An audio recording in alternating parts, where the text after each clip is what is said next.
de noter.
O cordel corria ao Nordeste na mala dos folheteiros, que iam de povoado em povoado vendendo poesia. Quem já conhecia as letras virava o leitor da família. Eu vou contar uma história de um pavão misterioso que levantou o voo da Grécia com um rapaz corajoso, raptando uma condessa, filha de um conde orgulhoso. O romance do Pavão Misterioso, um dos clássicos da literatura de cordel, virou inspiração na novela Saramandaia, sucesso na década de 70. Pavão misterioso, pássaro formoso. A influência do cordel está em muitas partes, muitas artes. Tem também cordel na música, nas canções de Luiz Gonzaga. Eu não sei por que cheguei, mas sei tudo quanto fiz. Maltratei, fui maltratado, não fui bom, não fui feliz. Na voz do baiano Raul Seixas. Meus amigos, essa noite eu tive uma alucinação. Sonhei com um bando de número invadindo meu sertão. Vi tanta coincidência que eu fiz essa canção. Quem nos conta a história do cordel no Brasil é o poeta e presidente da Academia Brasileira de Literatura de Cordel, que não fica no Nordeste, mas no Rio de Janeiro. Para nós de língua portuguesa, a origem é ibérica, é Portugal e Espanha. Mas vem de mais longe? Vem de mais longe, atravessou o período medieval.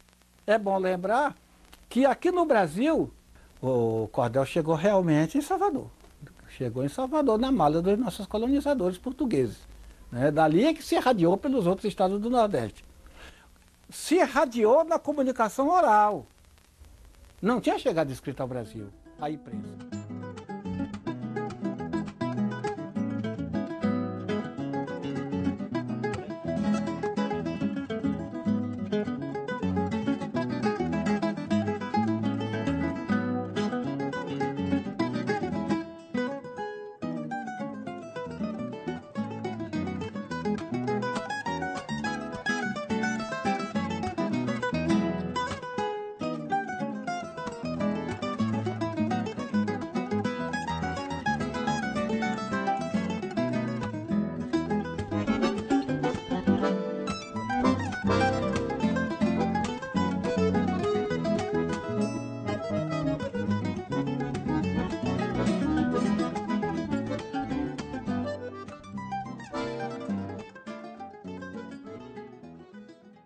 Foi no Autódromo de Imola, Grande Prêmio Italiano, dia 1º de maio de 94, o ano que trouxe tristeza e pena, acabando Ayrton Senna neste desastre tirano. Homenageado neste cordel, Ayrton Senna é até hoje, para muitos brasileiros, o número 1 do automobilismo. Na literatura de cordel, o poeta, também considerado o número 1, começou a arriscar suas rimas nesta paisagem do sertão paraibano.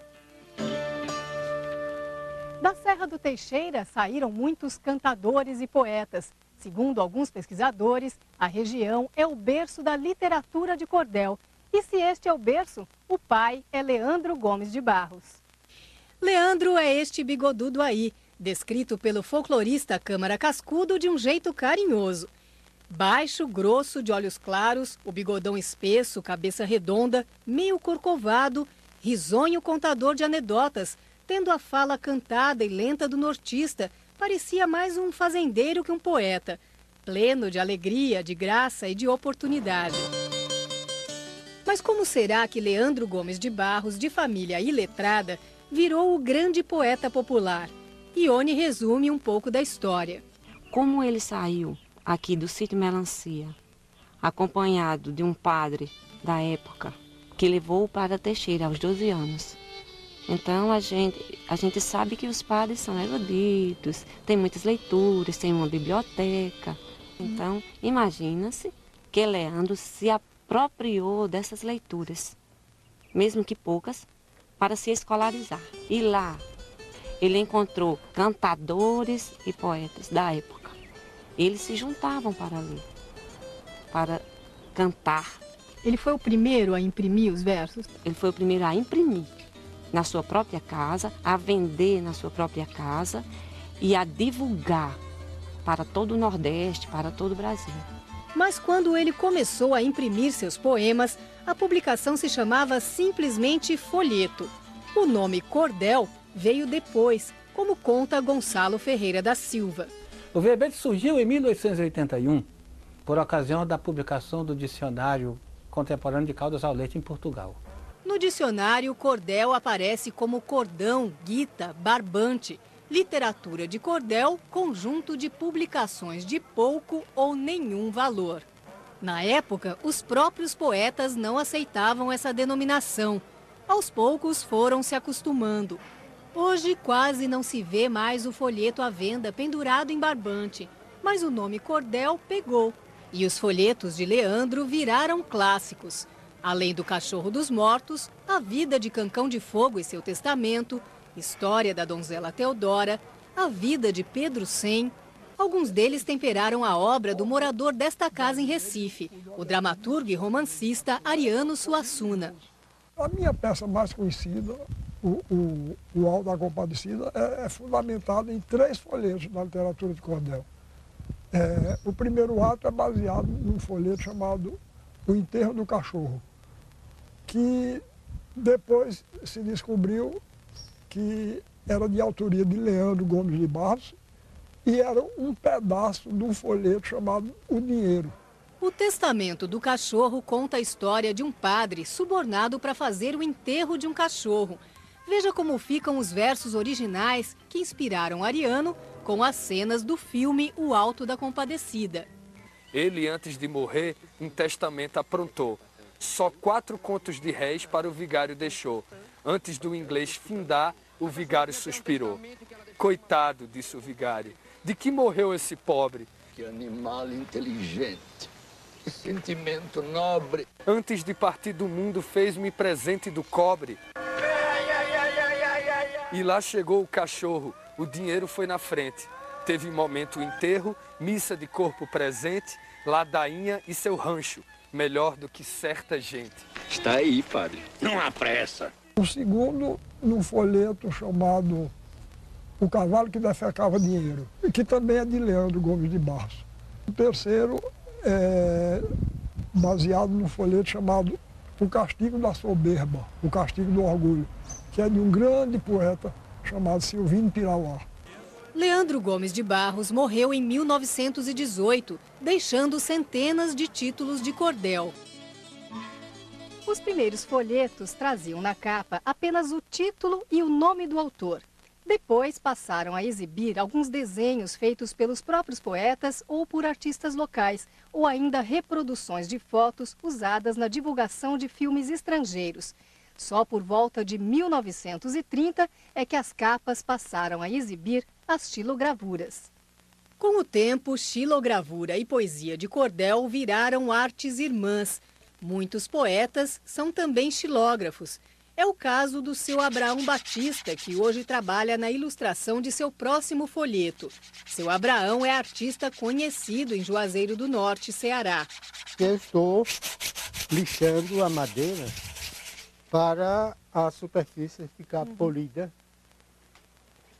Porque na gravura, qualquer entalhe, qualquer linha já sai. Depois da lixa, o desenho. E o estilete, que tira o excesso de madeira e faz surgir a figura. Com a tinta, ela salta da madeira, que agora é chamada de matriz. Vai permitir a impressão de várias xilogravuras iguais. Essa gravura aqui é para que história? Ela é para o cordel intitulado O Corno Combinado. Na oficina, seu Abrão tem uma infinidade de matrizes nos temas mais diversos.